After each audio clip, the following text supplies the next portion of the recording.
Hi everyone, welcome back to my channel. My name is Phi and this is Money Philosophy.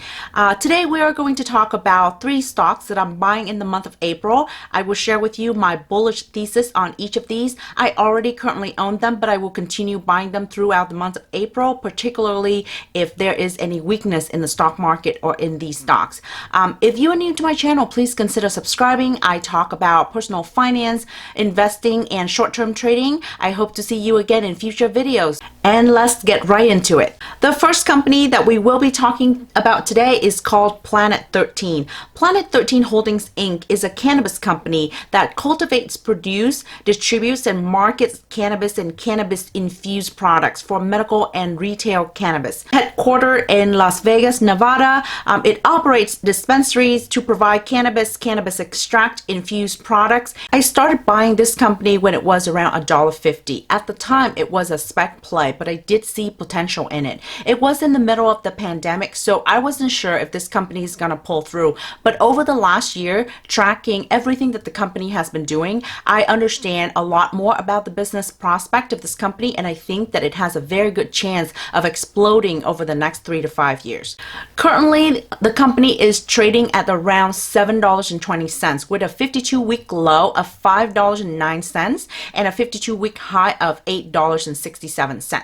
The company has a market cap of only about $1.1 billion, so it is fairly a small company at this point. The company is not yet profitable, so it does not have an earning per share or it does not pay out dividend. The forward PE is at 80.7 and the price to sale ratio is at 13.6. The company has $79 million in cash as of the end of the first quarter of 2021. The current ratio is 13.5. The current ratio is the liquidity ratio that measures the company's ability to pay short-term obligation or those due within 1 year. It basically tells investors and analysts whether the company can maximize the current assets on its balance sheet in order to satisfy the current debt and other payables. Right now, analysts is rating this company as a strong buy, and it has the potential to grow revenue 80% in 2021 and 48% in 2022. I think that this company will come out very strong in the pandemic.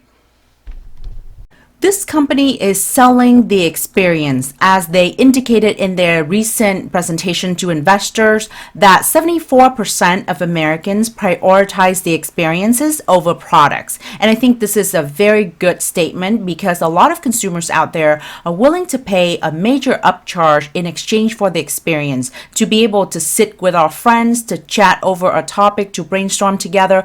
Particularly coming out of the pandemic, I think there is a pent-up demand and people getting together in big groups or small groups to be able to sit together and discuss various topics or just have fun together. Currently, the company has 2 retail locations. One is a Planet 13 Superstore, which is currently located in Las Vegas.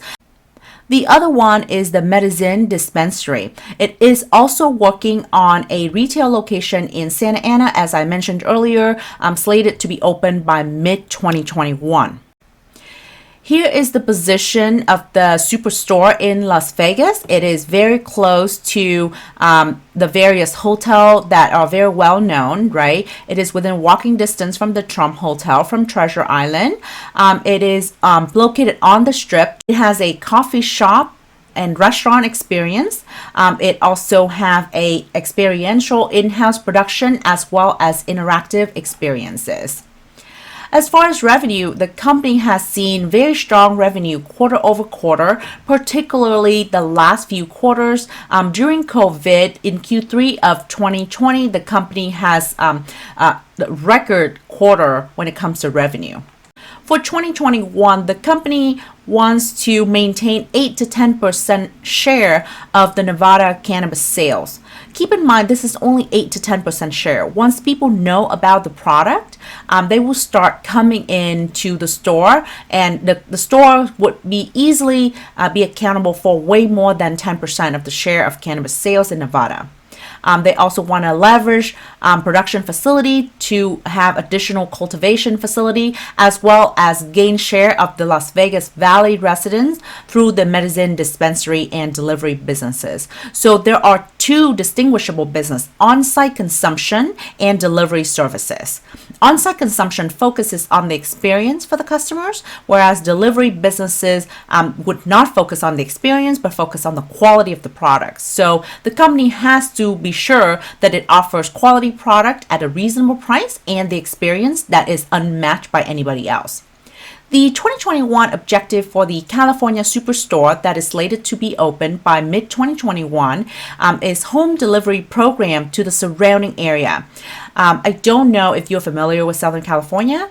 It has Disneyland, California, Venture Park, as well as other theme park, SeaWorld in San Diego. So home delivery program could be very viable for locals as well as tourists. The company is also vertically integrated at this facility in order to cultivate, produce, and sell at the same time. It will also plan to launch and distribute Planet 13's house of brands in California. Medicine Store is a neighborhood retail concept store. As you can see here, this is why I analogize Planet 13 with the future Starbucks. That would be approximately 4,750 square feet, and it would have a higher percentage of in-house brand sales than Superstore location. Superstore is roughly 55,000 square feet versus only roughly 5,000 square feet here. So the Superstore is more like an outlet or a restaurant, if you will, whereas this one is more of a Starbucks type of get-together. This is the map for 2021 objectives for the company. The company planned to obviously open the Orange County Superstore by mid-year, but also acquire 1 to 2 additional licenses in Tier 1 market for Superstores development. These are Tier 1 market. You can see that these are the states that legalize cannabis, the states around the coast, Colorado. So basically, they want to focus on areas with both regulatory approval and consumer demand. And I think all of these locations look very promising in the future. On the West Coast, clearly they have Las Vegas and Los Angeles or Santa Ana. They could also tackle the Pacific Northwest, the Midwest, or the Northeast area. And I think Denver would be a very good hub as well. Denver is more on the west though, so some presence in the east would be very much desirable. The 5-year U.S. objective is to open 8+ superstores with other neighborhood stores. So these are the ambition for the company. 5 years from now. Right now we have one full superstore in Vegas, and the stock is at approximately $7.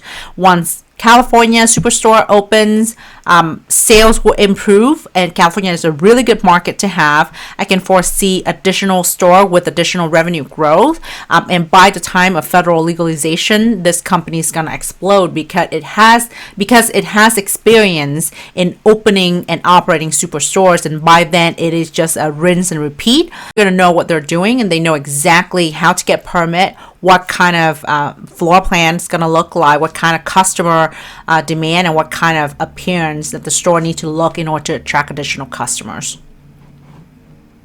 They have, as far as products, they have Trendy, which is a brand that they have that have extracts, vape concentrates. They also have a brand called Haha, which is also their own brand that have beverages and gummies. They have another brand called Medicine with flower, vapes, concentrates as well. And chocolate bars that is also infused with cannabis. And they also have cigarettes for pre-rolls items. So long story short, they have a lot of different products that could be enjoyed on-premise as well as off-premise and at the consumer's homes. So I think this is a really good trend moving forward. I'm sure they're not the first company doing all this, but the experience that they're selling is priceless in the long term, especially when we come out of the pandemic. I think that this company has a lot of potential before the federal legalization of cannabis. And after the federal legalization of cannabis, I think it will explode. It sells the products, it sells the experience, it will have multi-superstores across the countries. The second company that I want to talk about today is NVIDIA. I've been having NVIDIA as part of my portfolio for a few years now, but I do see this company scale with the AI age, and it has a lot of potential to run in the near future. So because of that, I will continue to add to my position in NVIDIA and continue to invest heavily in this company in the next few months. They have two segments, the graphics segment and the compute and networking segment. The graphics segment offers GeForce GPUs for gaming and PCs, GE Now game streaming service and related infrastructure. They also provide solutions for a gaming platform, grid software for cloud-based visual and virtual computing, and automotive platforms for infotainment system. The compute and networking segment offers data center platforms and system for AI, HPC, and accelerated computing, automotive AI cockpit, autonomous driving development agreements, as well as autonomous vehicle solutions. I can foresee that in the future, when you go and buy your electric vehicles with the function for autonomous driving, you will be asked to select the software from NVIDIA or AMD or things like that. It's very much similar to if you are to buy a computer today. It is very much like a robot that is driving you around. So the operating system underlying each of the EV is very important, and it depends on which automobile company will select NVIDIA to partner with them. I know for a fact that NIO has been partnering with NVIDIA, and in the future I can see a lot more companies will be partnering with NVIDIA for the infotainment system located within the EV itself. NVIDIA has a market cap of over $340 billion. It has a forward PE ratio of 41.32. It has EPS, earning per share, of $6.90, which is pretty healthy for a company of this size, but it only pays out 0.12% in dividend. I believe that NVIDIA has a lot of room to grow, and so any profits that it makes need to go back into investing in the company and the infrastructure necessary to facilitate additional growth. So the fact that it does not pay out huge dividend doesn't concern me. In fact, I want NVIDIA to keep the money in order to continue to expand. The current ratio for the company is 4.09. The price to sale ratio is 20.81. Analysts currently rate NVIDIA with a buy with a number 2 rating with the average price target of $643.88. Analysts also expect NVIDIA to grow approximately 32.9% this year. It does say 2022 here, but that is just their fiscal year. We should understand this to be 2021. And for next year, which is 2022, analysts expect the company to grow 11.3%. NVIDIA is by no means going to double itself next year, unlike the possibility of the Planet 13. However, NVIDIA is a very strong growth company, and it has a lot of trajectory in the future. It has been stepping into AI and deep learning, which is an area of opportunity for the next decade. So I do see this company continue to go places, and I will put a lot of money in NVIDIA for long-term holding. The last company that I'm sharing with you today is a much safer investment. It is Walgreens Boots Alliance, ticker symbol WBA. It has over 9,000 retail stores in the US and over 4,000 retail stores internationally. Walgreens is a good turnaround play for when we comes out of the pandemic for two reasons. The first is that it has a new CEO, and she is very good on digital economy, and she is trying to transform Walgreens into a more online company that has both physical presence and online presence. Today we don't think of Walgreens as let me log on to the website and buy something, but in the future I think that it would be a very viable competitor with the Amazon of the world. The second reason is that as the economy opens up, Walgreens has been the place where people goes to for vaccination, which will in turn drive in-store foot traffic. So that will feed into the physical store sales in addition to the digital store sales. Walgreens is currently trading at $55 with a 52-week low of $33 and a 52-week high of $57.